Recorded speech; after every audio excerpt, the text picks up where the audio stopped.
Tudo bem, turma? Essa daqui é a quinta e última aula de literatura do bimestre. A gente encerra a discussão sobre o ciclo regionalista da literatura nacional, descendo um pouco do Nordeste para o sertão de Minas Gerais, onde a gente vai falar sobre um dos grandes autores da literatura nacional, que é um cara chamado João Guimarães Rosa. Lá no começo, quando a gente foi falar sobre o Manifesto Regionalista, eu disse a vocês que uma das intenções da literatura regionalista era ser universal e regional ao mesmo tempo. Quer dizer, com marcas de regionais, com vocabulário, com vestimentas, com cenários, com histórias, conseguisse tratar de temas universais, conseguisse falar de coisas que ressoassem em qualquer parte do mundo. O Guimarães Rosa é o cara que melhor vai fazer isso na literatura nacional, porque ele vai contar, com as histórias do sertão de Minas Gerais, temas que valem para o mundo todo. Coisas como disputa de honra, vingança, medo, amores, tudo isso vai aparecer nos livros dele, por baixo de uma quantidade enorme de referências e de cenários e de personagens e de vocabulários do sertão de Minas Gerais. A gente vai começar, para tratar do Guimarães Rosa, falando de uma coletânea de contos dele chamado Sagarana.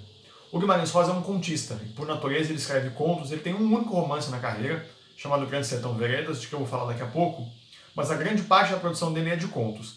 E além dessa ideia do universal e do regional, o que o Guimarães também faz muito bem e parece se divertir muito fazendo é brincar com a linguagem, é brincar com a língua portuguesa, inventando palavra, fazendo construção em comum, invertendo ordem de frase. A gente vai perceber muito isso nesse primeiro pedaço que eu separei para vocês, que é um conto chamado A Volta do Marido Pródigo, que está nesse livro, o Sagarana, publicado um pouquinho antes dos anos 50.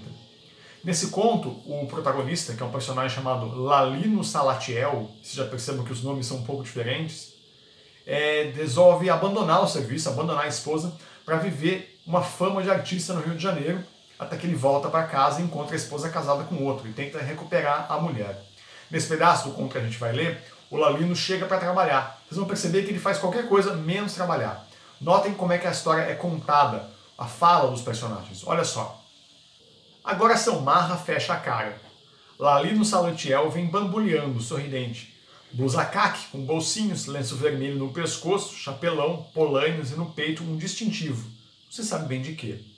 Tira o chapelão, cabelos pretíssimos, com as ondas refulgindo de brilhantina borora. Os colegas põem muito escárnio no sorriso, mas Lalino dá o aspecto de quem estivesse recebendo uma ovação. Lá, Batista. Bastião, bom dia. Essa força, como vai? Boa tarde. Lalino tem um soberbo aprumo para andar. Ei, Túlio, cada vez mais, hein? Aham. Lalino nunca foi soldado, mas sabe unir forte os calcanhares ao defrontar Seu Marra. E acerta os olhinhos gateados nos olhos severos do chefe. Bom dia, seu Marrinha. Como passou de noite? Bem, já sabe, não é? Só ganha meio-dia. E Seu Marra saca o lápis e a caderneta, molha a ponta do dedo na língua, molha a ponta do lápis também e toma nota, com a seriedade de quem assinasse uma sentença.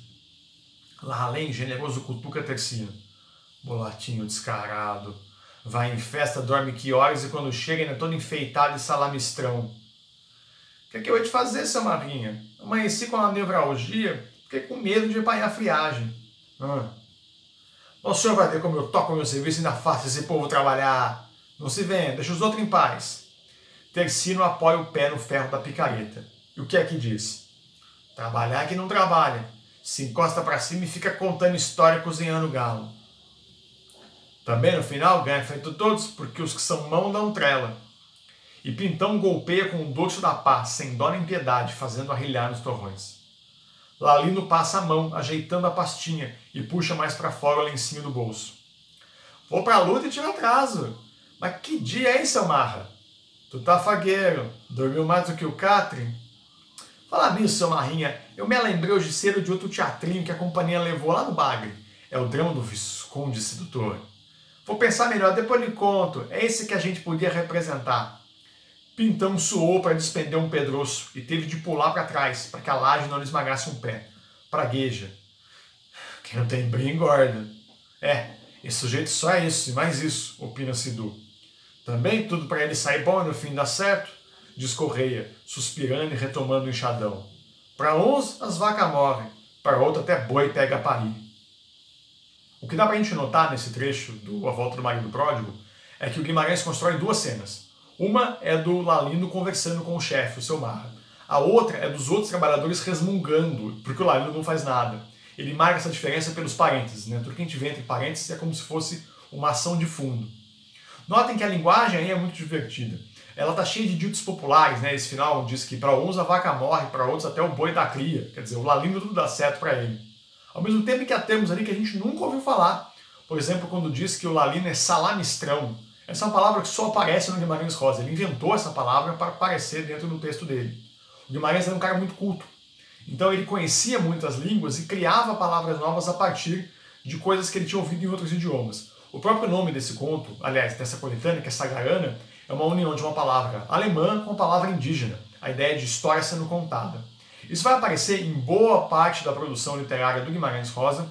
A gente também vê muito disso num outro livro dele, que vocês vão ver nas atividades, que é outra coletânea de contos chamada Primeiras Histórias, onde essa brincadeira de linguagem aparece também o tempo todo. Mas como eu tinha dito antes, o Guimarães tem um único romance, chamado Grande Sertão Veredas, que é também um dos grandes romances da literatura nacional. Esse romance, que é enorme e que é cheio dessas experimentações de linguagem, vai trazer a história de um jagunço, de um vaqueiro, chamado Riobaldo. E o Riobaldo vai contar para alguém no começo do livro a história da vida dele. A gente nunca entende com quem é que o Riobaldo está falando, mas ele vai fazer uma narrativa longa para contar toda a vida dele nas fazendas, nas brigas por terra, nas disputas de gado. E acima de tudo ele vai contar da história da amizade dele com outro vaqueiro chamado Diadorim. O Diadorim é um vaqueiro diferente dos outros. Ele parece, por alguma questão, mais reservado, mais frágil, menos parecido com os outros. E o Riobaldo se aproxima dele, eles criam uma amizade muito grande, e o Riobaldo começa a sentir alguma coisa diferente pelo Diadorim, que ele não sabe entender o que é. Pensa que a gente está falando de vaqueiros do interior de Minas Gerais. Então, esse sentimento é muito conflitante para o Riobaldo. Por que ele gosta tanto assim do Diadorim? O que ele vê tanto assim no Diadorim? Bom, o final do livro traz uma revelação pra gente, que é um daqueles spoilers que todo mundo já nasceu sabendo. O Diadorim, na verdade, era uma mulher. Era uma mulher que se fingia de homem para poder trabalhar como vaqueira. Sabia que como mulher não seria aceita. Então ela cortou os cabelos, colocou uma roupa pesada, escondeu todos os traços de mulher dela e foi trabalhar junto com os outros homens. O Riobaldo só descobre isso no final do livro. Quando numa emboscada, numa luta, o Diadorim acaba morto. E aí, na hora de preparar o corpo do Diadorim para o enterro, o Riobaldo descobre que aquele rapaz, porque ele era tão afeito, porque ele era de certa forma apaixonado, era na verdade uma mulher. A gente vai ler dois pedaços do Grande Sertão Veredas agora, um da introdução do livro, em que a gente percebe o Riobaldo contando a história dele para alguém, que nunca fica claro quem é, e um do final, que é o momento em que ele descobre que o Diadorim era uma mulher. Vamos começar então pelo princípio do livro, olha só. Do nada. Digo-os que o senhor ouviu fogo briga de homem não, Deus esteja. Alvejei milho em árvore no quintal, no baixo do córrego, pro meu acerto. Tudo disso faço, gosto, desde mal em minha mocidade. Daí vieram me chamar, por causa de um bezerro branco, erroso, os olhos de nem ser, se viu? E com máscara de cachorro. Me disseram, eu não quis avistar. Mesmo que por defeito como nasceu, arrebitado de beiço, ele se figurava rindo feito pessoa. Cara de gente, cara de cão. Determinaram, era o demo, povo Praskov. Mataram. Dono dele, nem sei quem foi. Vieram emprestar minhas armas, cedi. Não tem abusões. O senhor receta as risadas. Olhe, quando é zelo de verdade, a primeira cachorrada pega a latir instantaneamente. Depois, então, se vai ver se deu mortos. O senhor tolera, isso é o sertão. Uns querem que não seja, que situado sertão é pelos campos gerais afora adentro, eles dizem. Fim de rumo, terra alta, demais do Uruguaia. Toleima. Pros de Corinto do Corveiro, então, o aqui não é dito sertão? Ah, que tem maior. Lugar sertão se divulga, é onde os pastos carecem de fechos, onde um pode torar 10, 15 léguas sem topar com casa de morador, e onde o criminoso vive seu Cristo Jesus, arredado do arroxo de autoridade. Vocês puderam perceber que a linguagem do Riobaldo é toda estranha pra gente, ela é toda picotada, ele começa a falar de uma coisa, ele muda de assunto, ele tem frases que parece que não terminaram, ele tem frases que parece que começaram na metade. Isso é a marca da maneira de ele falar no livro todo, e é um pouco das marcas do Guimarães Rosa. Nesse começo ele está contando um caso estranho de um bezerro que nasceu com cara de cachorro, um bezerro que sorria. No livro todo, o Riobaldo é um cara muito cismado com a figura do demônio. Ele vai dizer em vários momentos que o demônio não existe, mas ele precisa que os outros confirmem para ele que o demônio não existe, e ele acha que está vendo o demônio em tudo quanto é lugar. Então é uma espécie de mecanismo de certificação dele de que não existe demônio. Aqui, por exemplo, ele está dizendo isso, né? Que o bezerro que nasceu com cara de cachorro era o demônio. Mas ele fala, que besteira, povo burro, né? Prascóvio, quer dizer, ignorante, não existe demônio. Essa ideia do demônio vai aparecer por todo o livro, e há quem diga, inclusive, que esse homem com quem ele está conversando no livro é o demônio apareceu para ouvir a história dele. Então vamos agora passar para o final do livro, que é esse momento em que ele descobre que o Diadorim era uma mulher. O corpo de Diadorim está sendo preparado para o enterro, está sendo limpo para o enterro, e nesse momento existe uma outra mulher que está fazendo esse preparo, em que sinaliza para o Riobaldo que o Diadorim é, na verdade, uma mulher. Vamos ler essa passagem agora. Eu dizendo que a mulher ia lavar o corpo dele. Ela rezava rezas da Bahia. Mandou todo mundo sair. Eu fiquei. E a mulher abanou brandamente a cabeça, consoante deu um suspiro simples. Ela mal me entendia. Não me mostrou de propósito o corpo. E disse, Diadorim, mude tudo. E ela disse, adeus dada, pobrezinha. E disse, eu conheci. Como em todo o tempo antes eu, não contei ao senhor, e mercê peço. Mas para o senhor divulgar comigo a par, justo o travo de tanto segredo, sabendo somente no átimo em que eu também só soube, que Diadorim era o corpo de uma mulher, moça perfeita. Estarreci. A dor não pode mais do que a surpresa. A coice d'água de coronho. Ela era, tal que assim se desencantava num encanto tão terrível, e levantei mão para me benzer, mas com ela tapei foi um soluçar e enxuguei as lágrimas maiores. Uivei. Diadorim. Diadorim era uma mulher. Diadorim era mulher como o sol não acende a água do rio Urucaia, como eu solucei meu desespero. O senhor não repare, demore que eu conto. A vida da gente nunca tem termo real. Eu estendi as mãos para tocar naquele corpo e estremeci, retirando as mãos para trás, incendiável. Abaixei meus olhos, e a mulher estendeu a toalha, recobrindo as partes, mas aqueles olhos eu beijei, e as faces, a boca, adivinhava os cabelos.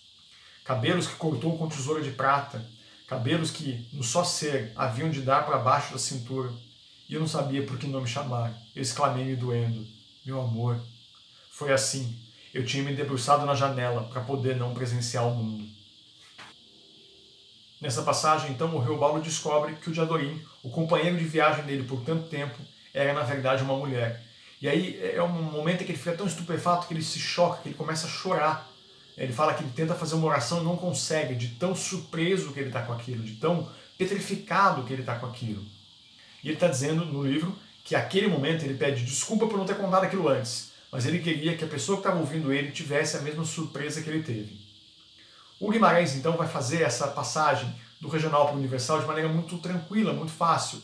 No próprio Grande Sertão Veredas, esses temas vão aparecer. O tema da honra, o tema do amor, o tema da disputa, tudo isso debaixo dessa grande cenário, dessa grande movimentação do sertão de Minas Gerais. Aqui, nessa aula, vocês podem dar uma olhada nesses textos. Eu recomendo particularmente que vocês procurem um texto do Guimarães Rosa chamado A Terceira Margem do Rio, que está no Primeiras Histórias. Vocês conseguem encontrar ele pela internet, vale muito a pena ler, e vocês vão terminar esse texto pensando uma série de coisas sobre a vida que até então vocês não pensavam. Recomendo muito a leitura desse texto, é um conto de 4 ou 5 páginas, vale bastante a pena ler. Com o Guimarães Rosa, a gente termina o ciclo de literatura do segundo bimestre, em que a gente falou da literatura regionalista. Saímos lá do norte do país, até chegar no finzinho ali de Minas Gerais, falando dessas literaturas regionais. No próximo bimestre, a gente vai falar de autores mais contemporâneos, que vão trazer também inovações de linguagem e inovações de tema. Em especial, a gente fala da Cecília Meirelles, do Drummond e da Clarice Lispector. A gente fica por aqui, leiam os textos que estão aqui na aula e façam os exercícios. Até mais!